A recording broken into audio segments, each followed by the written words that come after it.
Do you believe a man and a woman can just be friends? When Alex finds a shady text from Liam on Sophie's phone, his perfect world cracks. One name sparks a fire of doubt. Determined to uncover the truth without losing himself, Alex sets a plan in motion that will expose secrets and change lives forever. Can trust survive, or will betrayal burn it all down? Share your thoughts in the comments. Alex Thompson, a 32-year-old software engineer, leaned back in his chair at Fremont Coffee Company, a bustling Seattle cafe where the hum of conversation mixed with the hiss of espresso machines. Across from him, Sophie Carter, his 30-year-old girlfriend and a marketing manager, scrolled through her phone, her eyes lighting up as she tapped the screen. They were planning a weekend hike in the Cascade Mountains, a ritual that had become their escape from the grind of city life. The table between them held 2 steaming lattes and a shared blueberry scone, half-eaten. Rattlesnake Ledge or Mount Si? Sophie asked, glancing up. Her voice carried the easy confidence that had drawn Alex to her 2 years ago at a mutual friends trivia night. She'd answered the final question, some obscure fact about 90s grunge bands, and sealed their team's victory. He'd been hooked ever since. Rattlesnake, Alex said, smirking. Less crowded, better view. You just want Mount Si because you crushed that trail last time. She laughed, tossing her phone onto the table. Fine, you win. But I'm picking the playlist for the drive. Deal, he said, his dry wit surfacing. As long as it's not all Taylor Swift again. Their banter was effortless, the kind that comes from knowing someone's quirks inside out. Alex and Sophie were the couple their friends envied. Not flashy, but solid. They shared a cozy craftsman home in Green Lake, hosted game nights with homemade tacos, and talked about their future with a quiet certainty. A trip to Japan, maybe kids in a few years, a dog sooner. Alex, with his knack for solving problems, whether code or life, balanced Sophie's boundless energy. Together, they felt unstoppable. As they finalized their hiking plans, Sophie's phone buzzed. She glanced at it, typed a quick reply, and set face down. Work, she said, rolling her eyes. Always something. Alex nodded, unbothered. Sophie's job at a fast-paced marketing firm kept her busy, often pulling her into late-night brainstorming sessions or last-minute client calls. He admired her drive, even if it meant occasional weekends apart. Trust was their foundation, built through countless small moments. Her cheering at his hackathon wins, him surprising her with coffee during her deadlines. He'd never had reason to question her. Speaking of work, Sophie said, leaning forward, we're throwing a happy hour next Friday at the Pink Door in Belltown. You should come. Meet some of the team. Alex raised an eyebrow. Open bar. She grinned. For you? I'll negotiate. Sold, he said, and they clinked their coffee mugs in mock celebration. The week passed in a blur of code sprints for Alex and campaign pitches for Sophie. By Friday evening, he arrived at the Pink Door, a lively rooftop bar overlooking Puget Sound. The place was packed with tech types and creatives, the air filled with laughter and clinking glasses. Sophie waved him over to a corner table where her co-workers were swapping stories. She introduced him with a proud smile. Guys, this is Alex, the genius who keeps my Netflix running, she said, nudging him playfully. He chuckled, shaking hands with her team.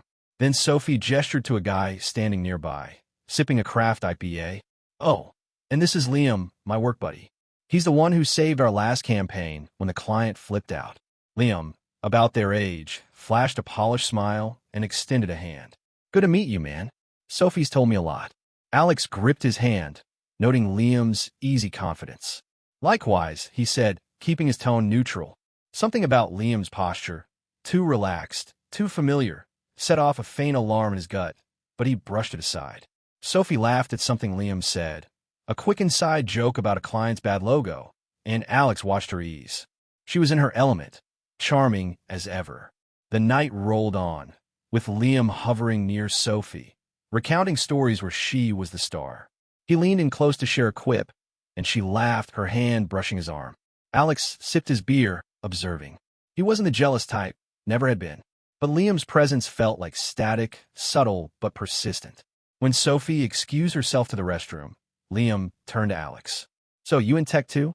Liam asked, his smile almost too friendly. Yeah, software engineer, Alex replied, meeting his gaze. You, creative director. Keeps me busy, but Sophie makes it fun. Liam's tone was casual, but the way he said her name carried a weight Alex couldn't ignore. The conversation fizzled, and Alex shifted his focus to the group, laughing at a coworker's story about a botched shoot. Sophie returned, slipping her arm around his waist, and the tension eased. They stayed another hour, trading jokes and planning their hike. As they left, Alex glanced back at Liam, who was watching them with a faint smirk. The night air felt cooler than it should. Back home, Sophie kicked off her shoes and flopped onto the couch, scrolling through her phone. Alex grabbed a glass of water, his mind replaying the evening. Liam seems chatty, he said, testing the waters. Sophie looked up amused. He's just like that. Big personality, loves the spotlight. Harmless. Alex nodded, dropping it. He didn't want to sound paranoid. But as he lay in bed that night, Sophie's soft breathing beside him, a small seed of doubt took root. Her phone, charging on the nightstand, buzzed once. He didn't check it. Not yet. The next morning, over breakfast tacos at their kitchen counter, Sophie was her usual self, teasing him about his terrible pancake-making skills. They packed for the hike, loaded their Jeep, and hit the road to Rattlesnake Ledge. The drive was filled with her curated playlist, a mix of indie rock and, yes, a little Taylor Swift, and their easy laughter. On the trail, they traded stories about work and dreams, the forest air crisp around them. For a few hours, everything felt right again. But that evening, as Sophie showered after the hike, her phone buzzed on the kitchen counter. Alex, reaching to silence it, saw the notification, a text from Liam. The preview read, "Can't wait for this weekend. You're amazing." His pulse quickened. He set the phone down, his mind racing. Sophie hadn't mentioned any plans with Liam. Was it work? Something else? When she emerged, towel drying her hair, she grabbed her phone and typed a reply, smiling faintly. "Work again?" Alex asked, keeping his voice steady. "Yeah, just Liam with another campaign idea," she said, not looking up. "He's relentless." Alex forced a smile, but the seed of doubt had sprouted. As they settled in for a movie night, his mind wasn't on the screen. Something was off, and he couldn't shake it. Alex Thompson sat at his desk in his home office, the glow of his dual monitors casting sharp shadows across the room. It was Tuesday evening, 2 days after the hike to Rattlesnake Ledge, and he was debugging a stubborn piece of code for a client's app. The work usually steadied him, but tonight his focus kept slipping. Sophie's phone, that text from Liam, "Can't wait for this weekend. You're amazing," played on a loop in his mind. He hadn't confronted her, not yet. He didn't want to be the guy who overreacts, but the unease gnawed at him. Sophie was in the living room, her voice drifting through the open door as she laughed during a work call. Alex caught snippets. "No way. That's hilarious. Yeah, we'll crush it." Her energy was infectious, the same spark that had drawn into her at that trivia night 2 years ago. But now, every laugh made him wonder who was on the other end. He shook his head, trying to refocus on his code. "Trust her," he told himself. "She's never given you a reason not to." The call ended, and Sophie poked her head into his office. "Hey, I'm grabbing takeout from Tai Tom. Want your usual green curry?" "Sure," Alex said, forcing a smile. "Extra spicy." "You got it," she replied, already typing on her phone. As she left, her phone buzzed again, and she glanced at it with a quick smile before slipping it in her pocket. The door clicked shut behind her, and Alex's stomach twisted. He stared at his screen, the cursor blinking accusingly. Why hadn't she mentioned Liam's text? Why did it feel like she was hiding something? The next day, at a co-working space in Capitol Hill, Alex met his friend Nate for coffee. Nate, a freelance designer, had known Alex since college and had a knack for cutting through bullshit. Over cortados, Alex recounted the happy hour at the Pink Door, Liam's too familiar vibe, and the text. He kept his tone casual, testing the waters. "Sounds like this Liam guy's a bit too cozy," Nate said, leaning back. "But Sophie's solid, right? She's not the type to play games." "Yeah," Alex said, stirring his coffee. "That's what I thought. But that text, it's weird, man. She didn't mention any weekend plans with him." Nate shrugged. "Could be work stuff. Marketing teams are always doing some bonding crap. Ask her straight up. You'll feel better." Alex nodded, but the idea of confronting Sophie felt like crossing a line. He didn't want to seem insecure, didn't want to chip away at the trust they'd built. Still, Nate's advice stuck with him. That night, over Thai leftovers at their kitchen counter, he decided to probe gently. "So, how's the campaign going?" he asked, spearing a piece of tofu. "Liam's still saving the day?" Sophie laughed, mid-sip of sparkling water. "Oh, he's got ideas for days. Keeps pitching these wild concepts, but some actually work. We're pitching to a big client tomorrow, so it's crunch time. Cool, Alex said, keeping his tone light. He texting you about work on weekends, too? Her smile flickered just for a second. Sometimes. You know how it is, deadlines don't sleep. She changed the subject, asking about his app project, and Alex let it slide. But the flicker stayed with him, a crack in her usual openness. By Thursday, the doubt had grown roots. Sophie announced a last-minute work dinner at a Belltown gastropub, and Alex offered to join. It's just the team hashing out the pitch, she said a bit too quickly. You be bored. I'll survive, he said, half joking. She hesitated, then agreed. At the pub, Liam was there, commanding the table with a story about a client's ridiculous demands. Sophie sat next to him, laughing harder than Alex had seen in weeks. Liam's arm brushed hers as he gestured, and she didn't pull away. Alex sipped his IPA, his jaw tight. When Liam caught his eye, he flashed that same polished smile from the happy hour, like he knew something Alex didn't. On the drive home, Sophie was chatty, oblivious to Alex's silence. Liam's got this crazy idea for a viral ad, she said. It might actually work. Sounds like he's got a lot of ideas, Alex said, his voice flat. Sophie glanced at him, but he kept his eyes on the road. The silence stretched, heavy. Friday morning, Sophie dropped a bombshell over breakfast. So work's doing a team-building retreat next weekend at Lake Tahoe, she said, scrolling through her phone. It's at this resort by the lake. Should be fun. Alex's fort paused midair. Who's going? The usual crew, she said, not looking up. Jess, Mike, Liam, a few others. Liam, he repeated, his voice steady but cold. Sophie glanced up, her brow furrowing. Yeah, he's on the team, she said, a touch defensive. It's a work thing, Alex. Bonding, strategy, all that. He set his fork down, meeting her eyes. You didn't mention it before. Or that Liam's texting you about weekends. She sighed, setting her phone down. It's not a big deal. He's just a co-worker. Why are you acting like this? Acting like what? Alex said, his voice rising despite himself.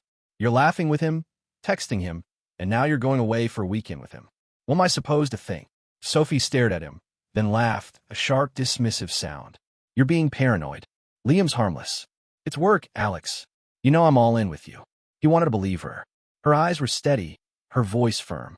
But the laugh, the quick dismissal, felt like a dodge. If it's just work, he said, then why does it feel like you're hiding something? She stood, grabbing her plate. I'm not doing this. I've got a pitch to prep for. She walked to the sink, her back to him. The conversation died, but the tension lingered like static. That night, Alex couldn't sleep. Sophie's phone, charging on her nightstand, buzzed at 11:43 p.m.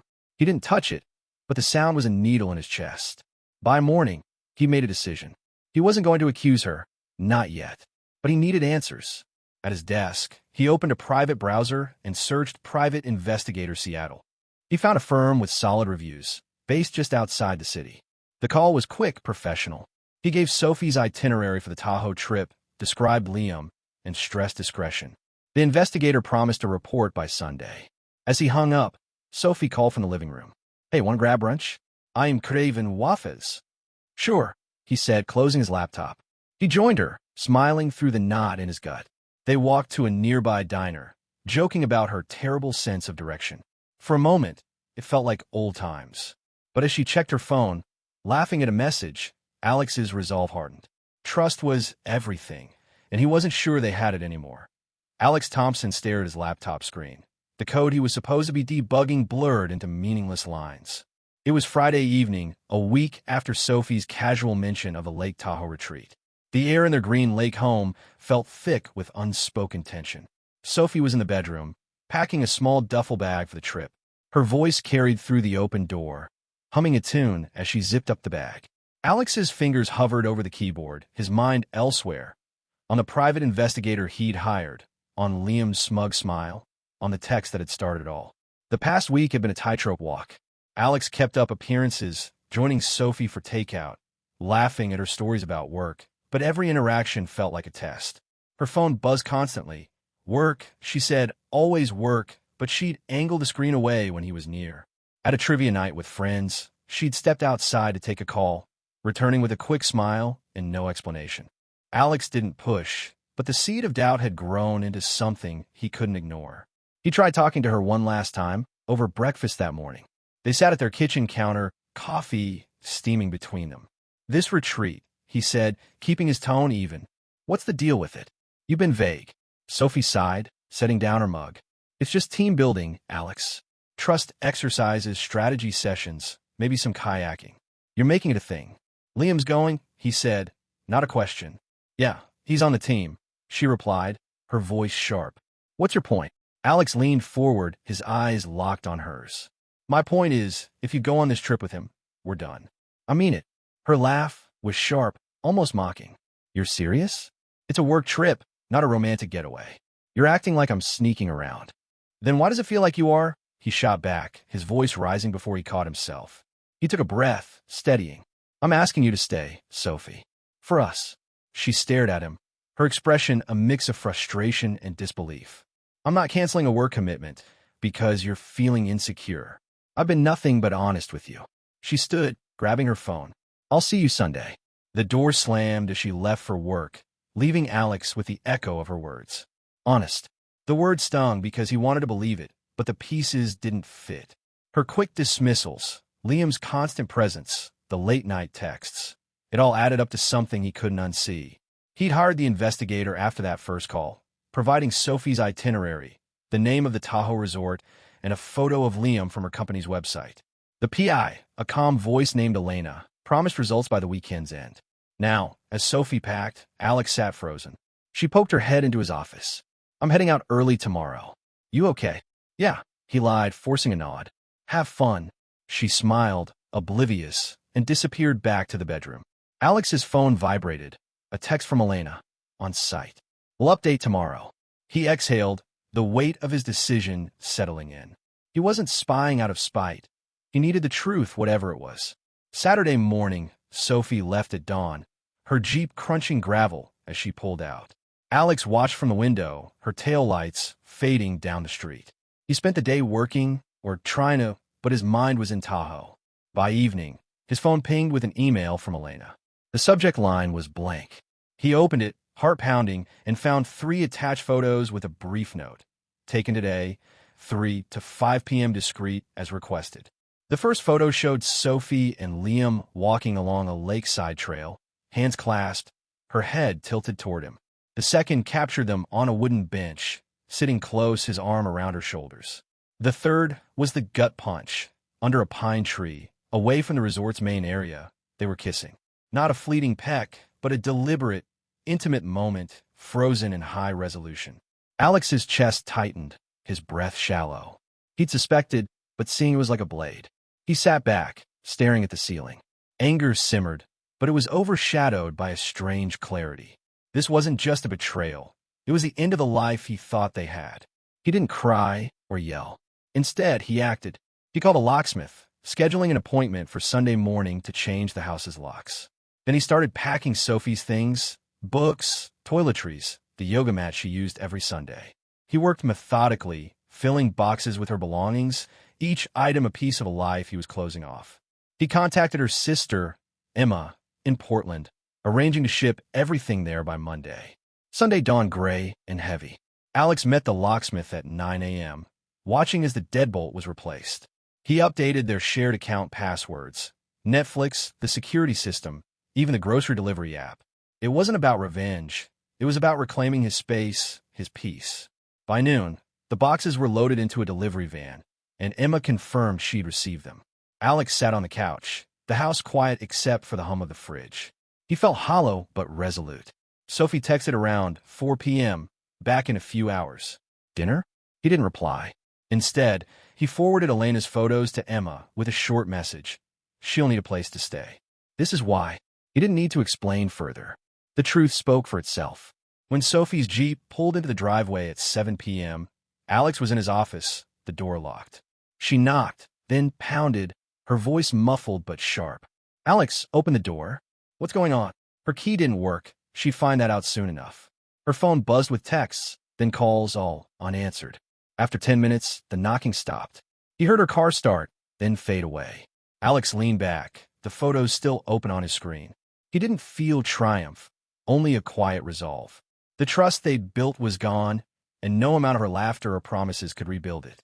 He closed his laptop, stood, and poured a glass of water. Tomorrow, he'd face the fallout. For now, he was done waiting for answers she'd never give. Sophie Carter's Jeep idled in the driveway of their Green Lake home, the engine's low hum cutting through the Sunday evening quiet. She tried the key again, twisting in the new deadbolt, but it didn't budge. Her knocks grew louder, then desperate, echoing unanswered. "Alex, come on. Open the door." Her voice cracked, a mix of confusion and frustration. She checked her phone. No reply to her texts or calls. After 15 minutes of futile pounding, she slid into her car, hands shaking, and drove to a nearby coffee shop to regroup. At Fremont Coffee Company, Sophie sat in a corner booth, her phone screen a blur of unanswered messages to Alex. She scrolled through their last texts, searching for clues. His silence was deafening, unlike him. They'd fought before, over late nights, forgotten plans, but he'd never shut her out like this. She dialed her sister, Emma, in Portland, hoping for advice. The call connected, but Emma's voice was sharp, not her usual warmth. "Sophie, check your email," Emma said, no greeting. "Alex sent me something. You need to see it." Sophie's stomach dropped. She opened her email, fingers clumsy on the screen. There it was, a message from Alex, no subject, sent at 4:17 p.m. 3 attachments loaded slowly over the cafe's Wi-Fi. The first showed her and Liam holding hands on a Tahoe trail. The second, them on a bench, his arm around her. The third, her breath caught, was them kissing under a pine tree, unmistakable and undeniable. Her pulse raced as the weight of exposure sank in. "Who sent these?" Sophie stammered, though she knew the answer. "Alex," Emma said, her tone heavy with disappointment. "He had your stuff shipped here. It's arriving tomorrow." "He's done, Sophie. What the hell were you thinking?" "It wasn't like that," Sophie said, her voice breaking. "It was one moment a mistake." "I didn't mean." "A mistake," Emma cut in. "You're kissing a guy in secret, and you call that a mistake? Alex trusted you. I trusted you. And now I'm supposed to let you crash here like nothing happened?" Sophie's throat tightened. "I didn't want to hurt him. It just happened. Liam was there, and things got blurry. I am sorry." Emma sighed. "Sorry doesn't fix this. You need to figure out what you're doing next. I'll take the boxes, but you've got to own this." The call ended, and Sophie stared at the photos, her hands trembling. She wanted to call Alex to explain, but what could she say? The evidence was clear. She'd crossed the line, and he'd seen it all. She drove to Emma's Portland apartment that night. The 3-hour trip, a haze of regret. When she arrived, Emma let her in without a word, pointing to the couch. Sophie collapsed, the reality of her choices settling like a stone. Monday morning, the delivery truck arrived with Sophie's belongings. Her books, yoga mat, half her life packed in cardboard. Emma helped unload, her silence louder than any lecture. Sophie tried to explain again, over coffee at Emma's kitchen table. "It was one weekend, Em. I got caught up. He made me feel seen. Alex has been so distant lately, buried in his code." Emma set her mug down hard. "Don't blame Alex. He was all in, planning hikes, game nights, a future. You threw it away for some guy who made you feel seen? Did you even talk to Alex about feeling ignored?" Sophie looked away, her eyes stinging. "I should have. I know. But it's not like I planned it. It was a moment that broke everything," Emma said. "He didn't just catch you. He hired someone to prove it. That's how much he needed the truth. And you gave him this instead." Sophie's phone buzzed. Liam. "Hey, you okay? Tahoe was fun." She stared at the message, then deleted it. She tried texting him on the drive, asking what it all meant, but his reply was casual, non-committal. Just a good time, right? The realization hit hard. Liam wasn't invested. She'd risked everything for a fling that meant nothing to him.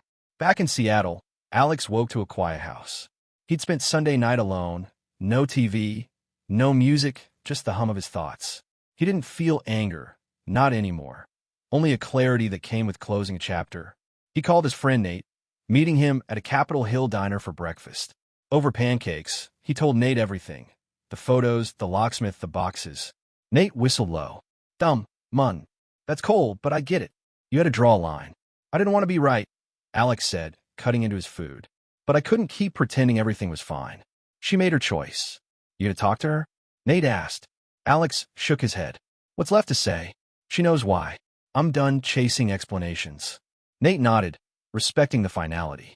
You're tougher than you look, Thompson. Alex managed a half smile. Just tired of doubting myself. Sophie, meanwhile, spent the day at Emma's, sorting through her boxes.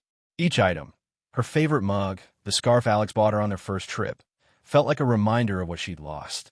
She tried calling Alex, leaving a voicemail. I messed up. Okay, can we talk? I never meant to hurt you. No response. She texted, then stopped, seeing the pattern. He wasn't going to answer. The locks, the shipped boxes, it wasn't rage. It was resolve. By evening, Sophie sat with Emma on the porch, the Portland sky streaked with dusk. I thought he'd fight for me, Sophie said, voice small. Yell, argue something. Not this. Emma softened, but her words were firm. He fought for you by trusting you, sophomore. You broke that. He's not fighting now because he's protecting himself. Sophie nodded, tears falling. She'd underestimated Alex, assumed he'd wait, forgive like always. But he'd chosen differently. She opened her phone, scrolling through old photos of them, hiking, laughing at trivia night. Deleting them felt impossible, so she locked the screen and set it aside. Alex, back in Seattle, walked to Green Lake, the same path he and Sophie used to take. The water was calm, reflecting the fading light. He didn't feel free, not yet, but he felt steady. The truth had cost him, but it had also set him loose from the weight of doubt. He didn't know what came next, but for the first time in weeks, he wasn't afraid to find out. Alex Thompson woke to the quiet of his Green Lake home, the first Monday after Sophie's departure. The absence of her morning coffee ritual, her off-key humming, the clink of her favorite mug, felt less like loss and more like space. He brewed his own coffee, black, and sat at the kitchen counter, scrolling through emails. A client needed a code review by noon, and for the first time in weeks, Alex felt ready to focus.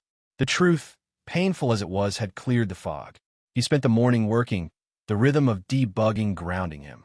At lunch, he walked to a nearby taco truck, a spot he and Sophie used to frequent. The owner, recognizing him, asked where his lady was. Alex shrugged, offering a vague, she's out of town. He ate alone, the spicy El Pastor taco sharp on his tongue, and felt okay. Not great, but okay. It was a start. That afternoon, Alex met his friend Nate at a Fremont brewery. Over IPAs, Nate probed gently. You holding up? Better than I thought, Alex said, tracing the rim of his glass. It's weird, not wondering what she's doing. I didn't realize how much that was weighing me down. Nate nodded. You did what you had to. Clean break, no drama. Respect. Alex didn't mention the private investigator or the photos. He didn't need to justify his choice. The truth was his alone now. They talked about work, a new hiking trail, anything but Sophie. For the first time, Alex laughed without forcing it, a small release. Meanwhile, in Portland, Sophie Carter unpacked her boxes at Emma's apartment. The task was slow, each item a reminder of a life she'd left. She found a photo strip from a carnival booth. Her and Alex, goofy faces in black and white. She set it aside, unable to toss it. Emma, watching from the doorway, broke the silence. You talked to him yet? Emma asked, leaning against the frame. Sophie shook her head. He's not answering. I tried texting, calling. He's done. Emma sat beside her, softer now. Can you blame him? Those photos. Soft, you broke his trust. I know, Sophie whispered, her voice cracking. I didn't think it'd go this far. Liam was just a distraction. I thought I could keep it separate. But you didn't, Emma said, not unkindly. And now you're here, and he's moving on. What's your next step? Sophie stared at the floor. I don't know. I can't go back to that job, not with Liam there. I need a reset. Emma nodded. Then do it. But do it for you, not to win Alex back. He's not waiting. The words stung, but Sophie knew they were true. She tried texting Liam, hoping for clarity, but his replies were flippant. Chill. It was just fun. He'd already moved on, flirting with a new coworker. Sophie deleted his number, the weight of her mistake clearer. She'd risked everything for nothing. By Wednesday, Alex was back in his routine, coding at a Capitol Hill co-working space. His phone buzzed, a voicemail from Sophie's mom, Karen, left an hour ago. Alex, it's Karen. I heard what happened. Can we talk? I don't understand why you'd cut her off like this. Her voice was pleading, protective. Alex didn't call back. Instead, he texted Emma a single photo, the one of Sophie and Liam kissing, with a note, show this to your mom. She deserves to know why. Emma replied, got it. I'll handle it. In Portland, Emma met Karen for coffee at a St. John's cafe. She slid her phone across the table, the photo open. Karen's face fell, her hand covering her mouth. "Oh, Sophie," she murmured. "How could she? She messed up," Emma said. "Alex didn't do this out of spite. He just needed out." Karen nodded, eyes wet. "I thought he was being cruel, sending her things here. But now, I get it. Tell her to stop calling him," Emma said. "He's done enough." Karen agreed, promising to talk to Sophie. That evening, she sat her daughter down. Sophie, expecting a lecture, braced herself, but Karen's tone was quiet, heavy with disappointment. "I saw the photo, Sophie. The one with that man. Why didn't you tell me the truth?" Sophie's defenses crumbled. "I was ashamed," she admitted, tears falling. "I thought I could fix it, make it go away. But Alex, he deserved better." "He did," Karen said, her voice firm but kind. "And now you need to figure out who you want to be. Not for him, for you." Sophie spent the next days job hunting, targeting small firms in quieter towns. She landed an interview in Bend, Oregon, a place far from Seattle's buzz, where she could start fresh. She quit her marketing job, cutting ties with Liam and the memories of her mistake. The move wasn't easy, leaving Emma's support, facing her own guilt, but it felt honest, a step toward accountability. Alex, meanwhile, found small joys in his new normal. He hiked Mount Si alone, the trail's steep climb clearing his head. At the summit, he sat on a rocky outcrop, the Cascades stretching before him. He didn't think of Sophie. Not really, just of the path ahead, uncharted but his own. Back in Seattle, he joined a coding meetup, swapping ideas with new faces. One evening, a woman named Mia, a data scientist, challenged his approach to a Python script. Their debate sparked over beers, and though it wasn't a date, it was a glimpse of possibility. Sophie settled in Bend by month's end, renting a small studio. Her new job, managing social media for a local brewery, was low pressure, letting her rebuild confidence. She started therapy, unpacking her choices, not just Liam, but the moments she'd ignored Alex's efforts. She didn't contact him, respecting his silence. One night, scrolling through old emails, she found a draft she'd never sent, written after their first hike. "Thanks for being my person." She deleted it, a quiet goodbye. Alex's life grew lighter. He hosted a game night, the house filled with laughter, no trace of Sophie's absence. Nate noticed the change. "You're back, man," he said, clapping Alex's shoulder. Alex just smiled, dealing cards. The pain wasn't gone, but it was clean, no longer festering. Truth had been his anchor, and now it was his compass. The story closed with Alex at Green Lake, walking the familiar path at sunrise. The water shimmered, a new day breaking. He didn't look back, didn't need to. Life was moving forward, and he was ready.